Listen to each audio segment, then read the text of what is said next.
तो हम लोग पिछले क्लास में ग्राफ बनाना सीख लिए थे, तो अब हम लोग एक्सरसाइज को सॉल्व करेंगे और उससे पहले हम लोग बिफोर और आफ्टर के केस को समझने का प्रयास करते हैं।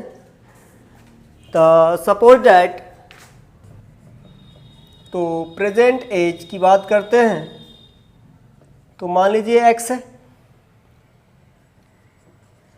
अब बात करते हैं बिफोर एज। बिफोर एज मान लीजिए ए ईयर्स बिफोर, तो ये आपका x माइनस ए हो जाएगा। आफ्टर एज अर्थात ए साल बाद, तो कितना हो जाएगा x प्लस ए। हम इस पर एक एग्जाम्पल देखते हैं। मान लीजिए किसी लड़के का प्रेजेंट एज 15 ईयर्स है और हम बात करें 6 साल पहले, तो ये आपका हो जाएगा 9 ईयर्स। और 8 साल बाद क्या होगा, तो हम क्या करेंगे, जोड़ देंगे, तो 15 और 8 23 ईयर्स। तो ये आपको क्लियर हो गया होगा। अगर बिफोर कहेगा तो माइनस करेंगे और आफ्टर कहेगा तो प्लस करेंगे। तो चलिए स्टार्ट करते हैं। Question number first, Aftab tells his daughter 7 years ago, I was 7 times as old as you were then. Also, 3 years from now, I shall be 3 times as old as you will be. Is not this interesting? Represent this situation algebraically and graphically. तो इस situation को जो है हमें algebraically और graphically दोनों तरीके से रिप्रेजेंट करना है। तो हम सबसे पहले इक्वेशन बनाने का प्रयास करेंगे। Let the present age of Aftab and his daughter be x and y years respectively। 4 7 years की बात करेंगे तो अकॉर्डिंग टू क्वेश्चंस, जिसमें आपका पहला कंडीशन है तो बिफोर 7 ईयर्स तो x माइनस 7 हो जाएगा और बेटी जो है y माइनस 7। तो 7 ईयर्स बिफोर जो फादर है आफ्ताब, वो अपने बेटी का 7 टाइम्स, तो x माइनस 7 7y माइनस 49, तो x माइनस 7y माइनस 7, इसको इधर लाएंगे तो ये प्लस हो जाएगा, तो x minus 7y plus 42 equal to 0। ये तो हो गया फर्स्ट कंडीशन। और सेकंड कंडीशन, एंड आफ्टर या फ्रॉम 3 ईयर्स नाउ, अब से 3 साल बाद, तो प्रेजेंट x है तो 3 साल बाद x प्लस 3 हो जाएगा और बेटी जो है y प्लस 3। तो पिता जो है अपने बेटी का 3 टाइम्स हो रहा है, तो x प्लस 3 3y 3 3 जा 9, तो x minus 3y plus 3 minus 9 equal to 0, तो x minus 3y minus 6 equal to 0। Equation number 2। तो आप देख रहे होंगे ये आपका जो है एल्जेब्रिकली है। अब इसे हम ग्राफिकली जो है रिप्रेजेंट करेंगे। तो फॉर इक्वेशन फर्स्ट, तो x minus 7y plus 42 equal to 0 है। तो हम क्या करें, x plus 42 equal to 7y, तो y equal to x plus 42 upon 7।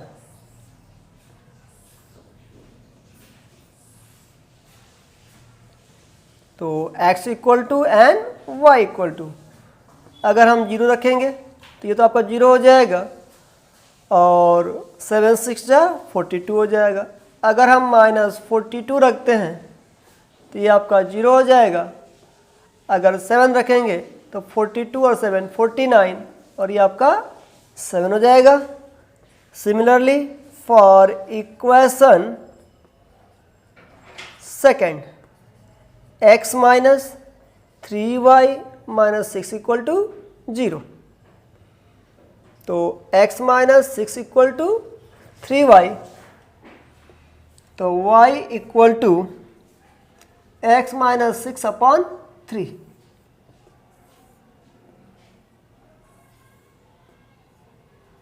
तो x equal to y equal to, अगर हम 0 पुट कर दें तो -2 हो जाएगा। अगर 6 पुट कर दें तो 6 माइनस 6 0, तो ये आपका 0 हो जाएगा। और 3 पुट करेंगे तो -3, डिवाइड करेंगे तो -1। अब क्या करना है, इन पॉइंट्स को हमें दिखाना है। तो चलिए हम लोग इसे ग्राफ पे बनाने का प्रयास करते हैं। तो सबसे पहले हॉरिजॉन्टल लाइन ड्रॉ करेंगे एंड एक्स एक्सिस, तो x और ये x डैश से डिनोट करते हैं। ये vertical line y and y dash, और ये आपका ओरिजिन। तो मान लीजिए 10, 20, 30, 40, 50। तो -10, -20, -30, -40, -50। तो आप ग्राफ पे लेंगे तो कोई समस्या नहीं आएगी, या फिर स्केल से बना सकते हैं। 10, 20, 30, 40, नीचे आएंगे तो नेगेटिव में -20, -30। तो आप 0 पे 6 जाइए, तो 0 ये है, ये 5 थोड़ा सा ये जो है ऊपर जाएगा। 0 पे 6 हम साइड में लिख दे रहे हैं। 0 पे 6 है, -42, तो माइनस इधर आएगा, ये 42, तो -42 पे 0, और 7 पे 7, तो ये अगर यहाँ देखेंगे 5, 6, 7, तो 7 थोड़ा सा ये क्या होगा, ऊपर जाएगा, तो 7, और आप क्या करेंगे, इन पॉइंट्स को मिलाएंगे और बिल्कुल जो है एक स्ट्रेट लाइन ऑब्टेन होगा। ये जो है आप ग्राफ देख रहे हैं, और यहाँ इंडिकेट कर सकते हैं कि x minus 7y plus 42 equal to 0। Clear है। अब सिमिलरली फॉर इक्वेशन सेकेंड, अब क्या है यहाँ पे 0 पे -2, तो -2 आप जो है नीचे आएंगे। 6 पे 0 है, तो ये 5, 6 इसके आसपास जाएगा, यहाँ पे हो जाएगा। और 3 पे -1, तो बात करेंगे तो ये 1, 2, 3, तो ये इसके आसपास यहीं आएगा। अब इन पॉइंट्स को भी जो है ज्वाइन करने का प्रयास करेंगे।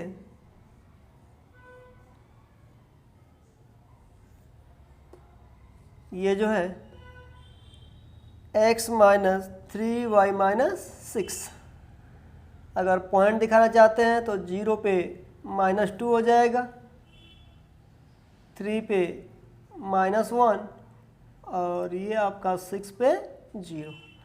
तो ये आपका ग्राफिकली रिप्रेजेंटेशन है। तो नेक्स्ट क्वेश्चन है second, the coach of a cricket team buys 3 bats and 6 balls for 3,900 rupees.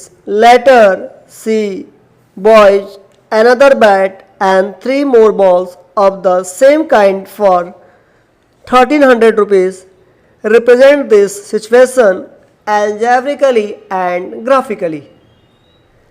तो हम इसे सबसे पहले एक क्वेश्चन बनाने का प्रयास करते हैं।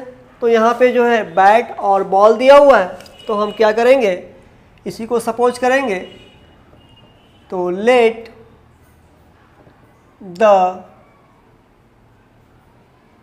The cost price of a bat and ball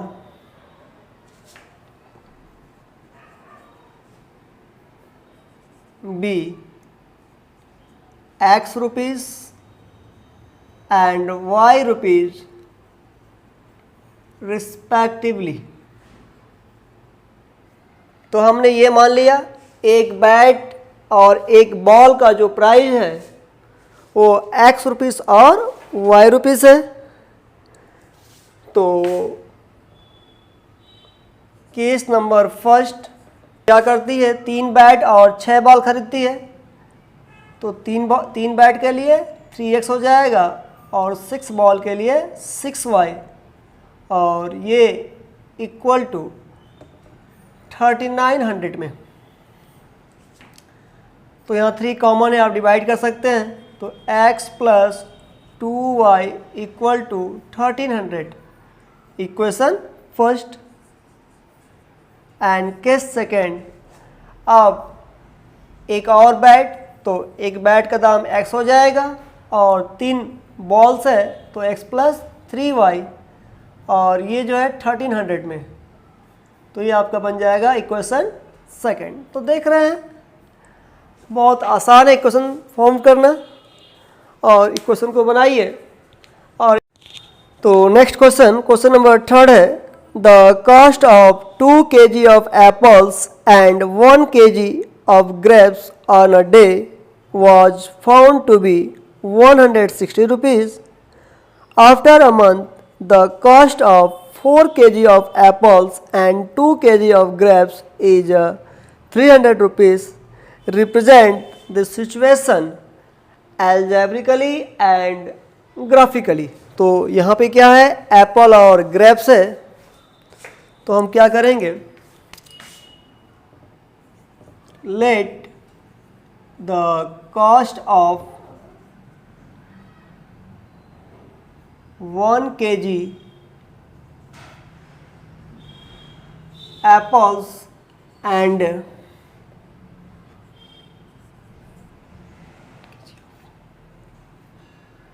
तो let the cost of 1 kg of apples and 1 kg of grapes be x rupees and y rupees respectively. तो केस फर्स्ट 2 kg एप्पल्स है तो 2 into x and 1 kg grapes है into 160 में, तो 2x plus y equal to 160। And first condition हो गई है। और सेकेंड महीने बाद जो है आफ्टर अ मंथ 4 kg है तो 4 इंटू एक्स हो जाएगा, एंड 2 kg ग्रेप्स है तो 2 इंटू वाई है, और ये 300 में। तो 2 कॉमन दिख रहा है, 2 से डिवाइड कर दीजिए तो 2x plus y equal to 150। तो समझ में आ रहा होगा। अब जो है हम लोग इसका ग्राफ बनाएंगे।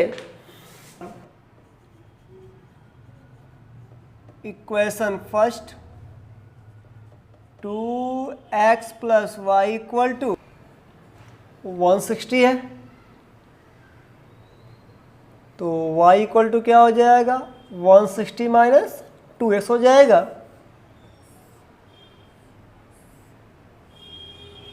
तो x equal to and y equal to, at least हम 2 पॉइंट लेते हैं, आप 3 कर सकते हैं। तो अगर हम यहाँ पे 0 करेंगे तो ये आपका 160 हो जाएगा, और 80 करेंगे तो 80 टू जा 160 तो ये 0। For equation second 2x plus y equal to 150 है, तो y equal to 150 minus 2x हो जाएगा। तो x equal to and y equal to, अगर 0 करेंगे तो ये 150 हो जाएगा, और 75 करेंगे तो ये 150, और 150 minus 150 equal to 0, that is 0। तो आप यहाँ पे हॉरिजेंटल लाइन ड्रॉ करेंगे एंड एक जो है वर्टिकल लाइन ड्रॉ करेंगे। हॉरिजेंटल x डैश और ये y डैश, ये 0 हो जाएगा।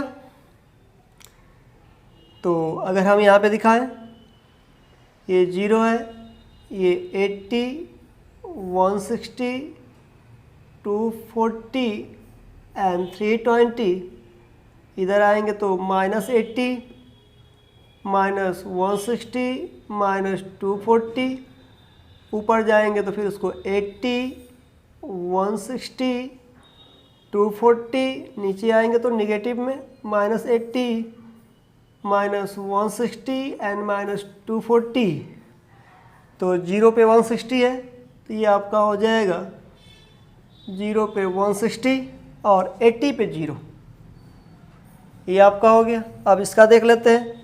0 पे 150 है तो ये 150 जो है थोड़ा सा नीचे आएगा, और 75 पे 0 है तो ये भी जो है जस्ट इसके पहले आएगा। अब हम क्या करें, का तो पहला हो गया। अब दूसरा जो है जस्ट नीचे है, और ये दोनों ही लाइन जो है बिल्कुल पैरेलल आएगी। तो पहला जो था 2x + y = 160 और 2xy = 150, तो ये दोनों लाइन पैरेलल है। तो अगर बात करेंगे सॉल्यूशन की तो नो सॉल्यूशन, क्योंकि पैरेलल लाइन में कोई सॉल्यूशन नहीं होता है, और जहाँ पे लाइन इंटरसेक्ट करेगा वही पॉइंट जो है उस इक्वेशन का, that is the simultaneous equation का जो है सॉल्यूशन कहलाएगा। तो मैं आशा करता हूँ कि आप लोग को जो है बेहतर ढंग से समझ आ गया होगा। तो हम लोग नेक्स्ट क्लास में जो है unique solution, many infinite solution and no solution के बारे में स्टडी करेंगे। Thank you.